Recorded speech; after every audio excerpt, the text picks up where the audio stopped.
எங்காள காவல் நிலையத்தில் வைத்து மன்னிப்பு கேட்க வைத்தீர்களா? புதுச்சேரி மாணவர் காங்கிரஸ் தலைவர் வீடு புகுந்து தாக்கி நொறுக்கிய கும்பல், பலரையும் தேடி வரும் போலீஸ்.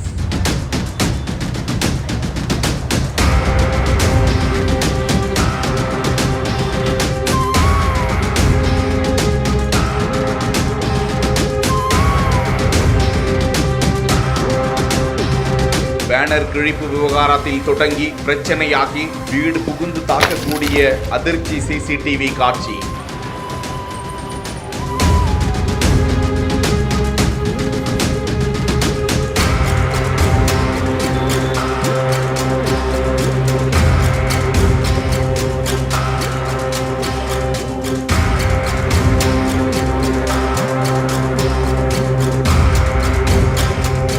புதுச்சேரி பூமியான்பேட்டை மாரியம்மன் கோவில் தெருவில் வசித்து வருபவர்கள் சிவபெருமாள் என்பவருடைய மகன்கள் சிவபிரகாஷ், சூரியமூர்த்தி. இந்த நிலையில் சிவபிரகாஷிற்கு பிறந்த நாள் என்ற நிலையில் அவரை வாழ்த்தி அந்த பகுதியினர் வாழ்த்து பேனர் வைத்திருந்ததாக கூறப்படுகிறது. அதனை அந்த பகுதியை சேர்ந்த முரளி என்பவர் கிழித்ததை பார்த்த சிவபிரகாஷ் தட்டி கேட்டபோது அவரை தகாத வார்த்தையால் திட்டியதாக ரெட்டியார்பாளையம் காவல் நிலையத்தில் புகார் அளிக்க காவல்துறையினர் விசாரணை மேற்கொண்டு அனுப்பியதாக கூறப்படுகிறது. இதுகுறித்து அறிந்த முரளியின் நண்பர்களும் அருள் பாண்டி, அருள்குமார், சாரங்கபாணி, முரளி, சஞ்சய், ரவி உள்ளிட்ட பலரும் சிவபிரகாஷின் வீட்டிற்குள் புகுந்து அடித்து தாக்கி வீட்டில் இருந்த பொருட்களையும் அடித்து உடைத்து சூறையாடி இருக்கிறார்கள். சிவபிரகாசம் புதுச்சேரி மாநில மாணவர் காங்கிரஸ் துணைத் தலைவராக இருக்கும் நிலையில் இதுகுறித்து அளிக்கப்பட்ட புகாரை தொடர்ந்து தாக்குதலில் ஈடுபட்ட 9 பேர் மீது வழக்கு பதிந்து தலைமறைவாக இருக்கக்கூடியவர்களை போலீசார் தீவிரமாக தேடி வருகிறார்கள்.